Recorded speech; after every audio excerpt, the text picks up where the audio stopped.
everyone. Welcome inside the Red Earth Production Studios for another edition of YBMcast. And today we are talking to our resident baseball mom, Jennifer Mayberry. Jennifer, how are you doing? Doing well. Good. Glad to hear it. We've got we're moving to the home stretch, and baseball is heading toward all the big to do, the World Series and all that. And today, though, as it's heating up, and I know this weekend it's going to be in the 90s. We have a good subject today: the old baseball mom handbag checklist. Correct? Yep.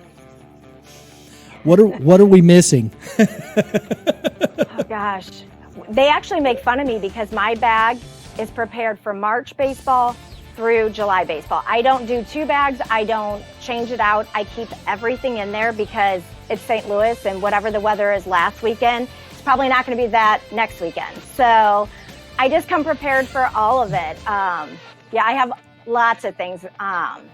If you're interested, I'm happy to share some of those. And we are. And let me ask you this: is it multiple bags? It is not. I have actually. It looks like it's a baseball. It's, the outside looks like a baseball. It is ginormous. And my husband always says, "Do we really need all this?" And my answer is, every single bit of it. Because then it would be like if it wasn't there. But honey, where is this? That's right. You would not believe the things people ask for. And me and some of my fellow moms are like, let me check the bag. I'm sure I have that. So. Absolutely. I love that because, we've all been out there. I remember a Mother's Day weekend many moons ago.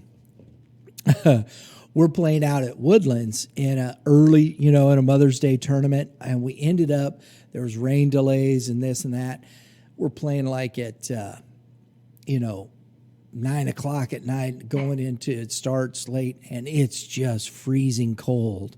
And if you don't have the blanket, if you don't have the stockings, where's your gloves? Where's the hand warmers? Mm-hmm. Right? Because earlier in the day, it wasn't that cold.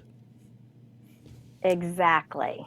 So and then the next week it could be, 95.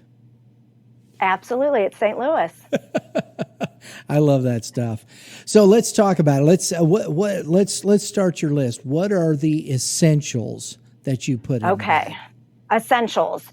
So have umbrella and poncho, of course. I have a stocking cap. I have gloves. I have a spoon, because believe it or not, don't ask why, but multiple times we've been asked for spoons. I guess when people bring their in-between meals, some people don't. So a spoon. We have forks. We have tweezers. We have powder. We have Gold Bonds, sunscreen, bug repellent lotion. We have dryer sheets because they keep the bugs away if you put them in your pocket. So the boys, if they play the outfield, wait a minute, you can I got to stop you right there. The dryer sheet in the pocket, like in the baseball back pocket. Yes. It keeps the gnats away. Is that what you're saying?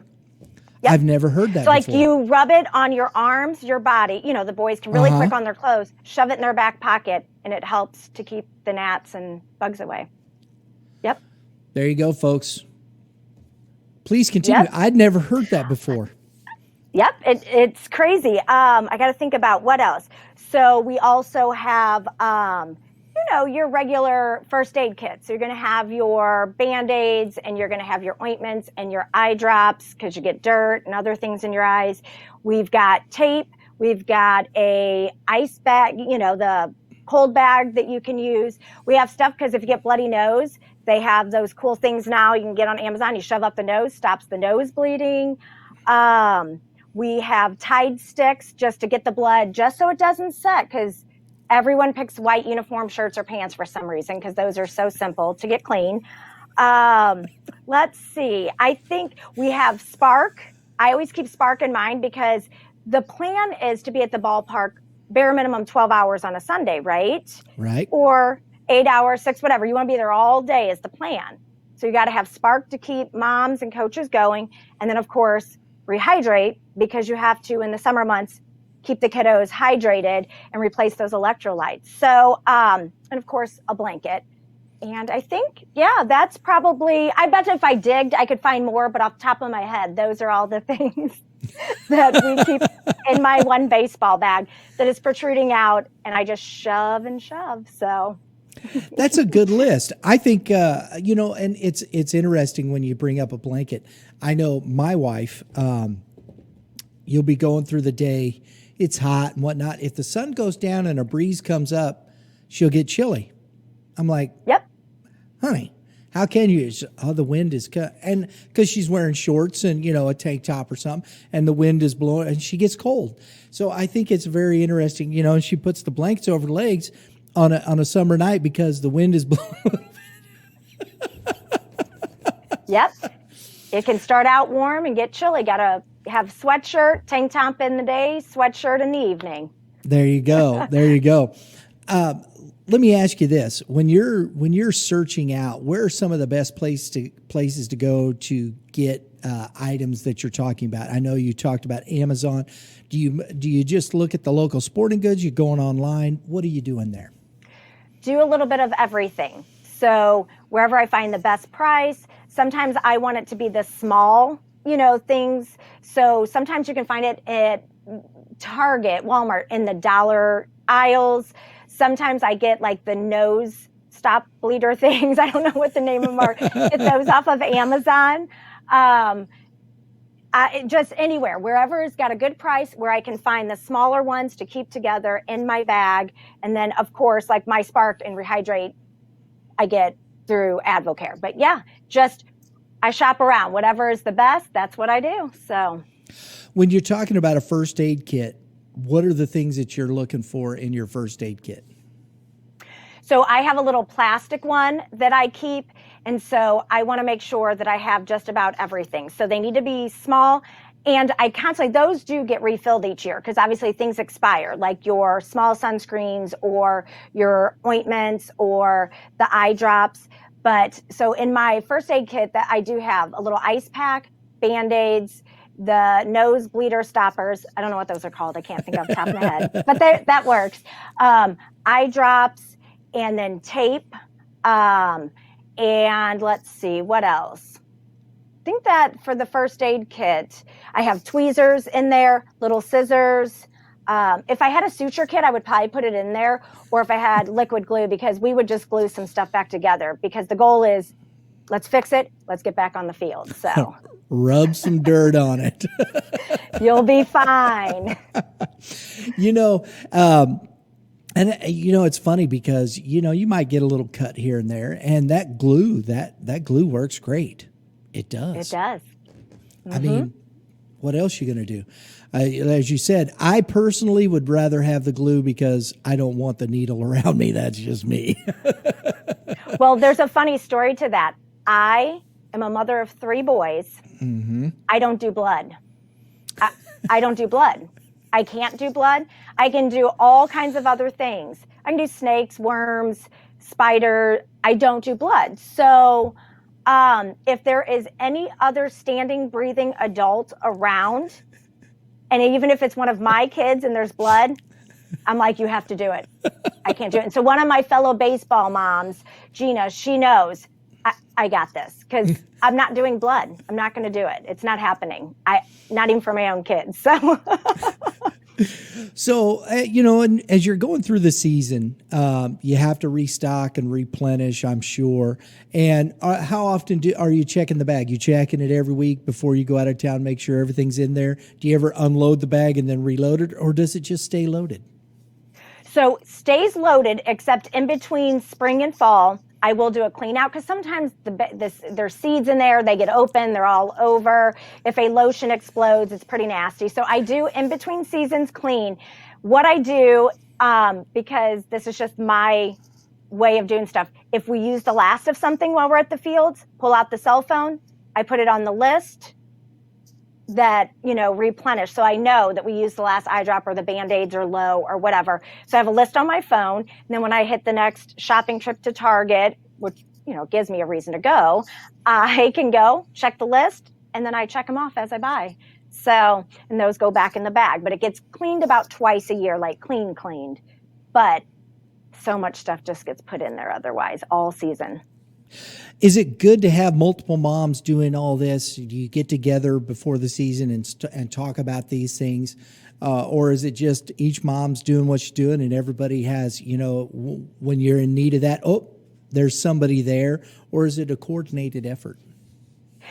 Actually, it's more what you would think with my personality. It'd be coordinated. I'd send the list out before the season, but we don't. I think each mom brings their own stuff, but usually someone will be like, oh gosh, do you have so-and-so? Anybody got this? We just kind of yell out, and we usually know which mom on which team is going to be the go-to because they've packed for their own kid, for someone else's kid, and for the team that we're playing's kids. So yeah, usually you know who to go to, who's going to have everything. Very good. Now, I got one last question for you. What do you use to carry all this to the field? That's a funny story because same thing. Travis always says to me, is all this really necessary? And the answer is every last bit of it is necessary. So I have a baseball wagon, and just like the baseball bag, I like to see what all I can fit in there. So usually it's my baseball bag, it's a purse, it's a couple chairs. It's usually, depends on the park. Can you have a cooler? Can you not have a cooler? So that kind of depends. If it's July, we have the tent. So we got to shove the tent in there. So it weighs about 250 pounds. And I always pretend that because he gets frustrated that I bring so much, I'm like, I've got it. And then usually right as I get out of the car, I'm like, can you grab that? I don't have it actually. So usually there's that. And then we throw a couple baseball bags on top. So it's kind of mounded. And sometimes you have to use bungee cords to keep it intact so that nothing falls off. And then you just kind of make that trek to the fields. I love it. You can even throw a kid on top there. We don't care. Right? Yep. It's true, man. And I've seen this recently. They're making those carts now, the pull carts. They got these big industrial wheels on them. Back in the day, I saw one on Amazon that I sent to some of the moms and said, we should buy this for ourselves for Father's Day. And so it's a wagon that has a chair that I can sit on, and then you have all the stuff, and then they can pull me and all of our stuff. And I'm like, this is genius. So I think I'm going to check into those before next weekend. So if you get that link, just shoot it to me. We'll put it up. There you go. This is for the moms. Yes. I have to admit, I'm probably more like your husband, and I would look at my wife and go, is all this necessary? And she'd look at me and say, yes, it is. Dang, I got to carry all this. Absolutely necessary. And it's always been proven true that it was absolutely necessary. So I can't say nothing about that.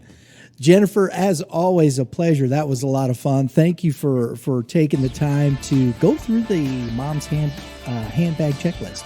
And folks, we're going to have this checklist. We're going to put it on. We'll have a link to our website in the show description below there that you can get this checklist and check it off for your next trip. If you're not doing this, you should. Correct? Correct. Jennifer, thanks again. Have a great day. Hey, all you pitchers, keep throwing strikes. You hitters, hit them where they ain't. And we'll see you next time.